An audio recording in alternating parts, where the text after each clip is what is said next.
Good morning to you. I've been looking forward to our conversation. We've been exchanging notes and tweets and the like. Grant, first, before we go to any questions, why don't you fill the people in on your personal backstory and what we're going to talk about today?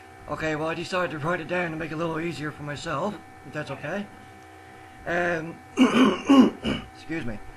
On August the 3rd, 2008, I was involved in a car fire while driving in the Gander Boys and Girls Club Demolition Derby, causing burns to over 40% of the upper part of my body.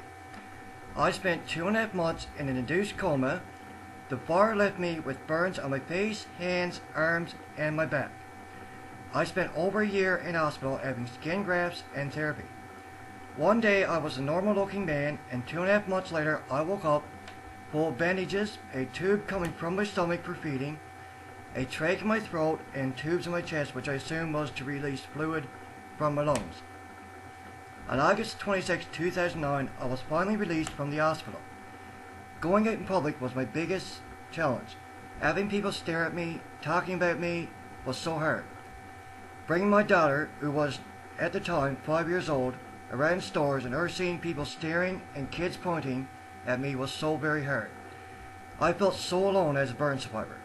Not knowing many people who had been burnt in the past gave me little support. One day, while talking to a fellow burn survivor from Corner Brook, I was informed by an organization called the Phoenix Society and was told that every year they put up an event called the World Burn Congress. This Congress involves burn survivors, families of burn victims, doctors, nurses, and firefighters. This Congress gives all survivors a chance to meet other people like them, people who have had to face the same day-by-day challenges that I have had to face in everyday living, with a disability and scars. We are given this chance to share our stories and help motivate each other. I have had the chance to meet so many people and provide inspiration in any way I could. My first Congress was in Galveston, Texas in September 2010. When I walked in that room with almost 900 people, my face just dropped, and all I could think was, wow, I am not alone. So many people like me, some a lot worse, some not so bad, but they were all facing the same challenges that I was. The Congress was a big expense, with the plane ticket, hotel costs, Congress fee, and spending money for meals. It was close to a $2,000 cost. So I decided to go out to the community, sending out letters, looking for donations, placing donation sheets in local businesses. The support was overwhelming. I received the amount required. After the Congress, I returned back to Gander and started researching ways to get sponsored for future Congresses instead of taking it all on my own and raising the funds myself. I managed to get a full sponsorship for another Congress in 2011. All I needed was some help with my taxi costs from the airport to the Congress and meals, which a few local businesses came through for me by giving donations. The next year, 2012, I received sponsorship once again from a different organization. These organizations only sponsor someone once, so in 2013, I was faced to pay my own expenses. I decided to send letters out to businesses which I had little support. I managed to raise enough to pay my hotel room and provide my meals. Then the Phoenix Society, through a scholarship they offer, covered my plane ticket and my Congress fee. This year, I have a Congress in Anaheim, California. With no sponsors at all to cover any costs, I sent out 16 letters to local businesses and organizations in Gander, some to organizations in my hometown of Twillingate, and some to organizations in St. John's. I received 3 replies from organizations offering donations. I even placed an ad on a website called GoFundMe, hoping for assistance, which I received $130. Altogether, I received enough to cover my flight, but lucky enough, I managed to save some cash by putting some expenses on the back burner for a while, and it is really well worth it. I now have everything booked and will be leaving for the Congress on October 21st.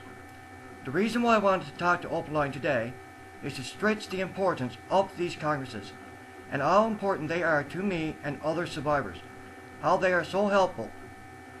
I feel like maybe people don't think it is a worthy cause, but not only is it a worthy cause, but it is a life-changing experience.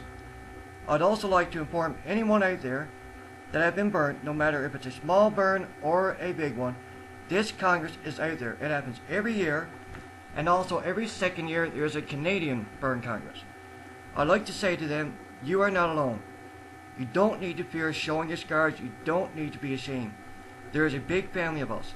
I also have one more thing to add. Any parents out there that have a kid who has been burnt in the past, no matter how small or big, I volunteer at a camp in Cape Breton, Nova Scotia every year called the Atlantic Burn Camps for Kids.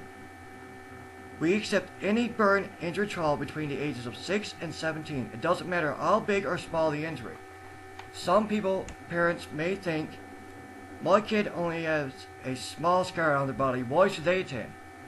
But it isn't about what happened, it's about what could have happened. It could have been a lot worse. The camp is a full week of fun and relaxation, a chance for their kids to meet other kids who has also been burnt. It is a 100% free camp to attend, no cost whatsoever to the family. If anyone would like any information on the Congress or the burn camp, they could contact me personally by phone. My phone number is 381-0505. They can also add me and write me up on Facebook. My Facebook name is Grant Winston Gillard, and I could provide any information required. You did a great job, Grant boy. I tell you, I've read your story. I've read about some of the congresses you've attended. I understand the difficulties that you and burn victims face with coming to terms with what has happened to you, how it affects you and your family, how the public perceive burn victims, all of those hurdles.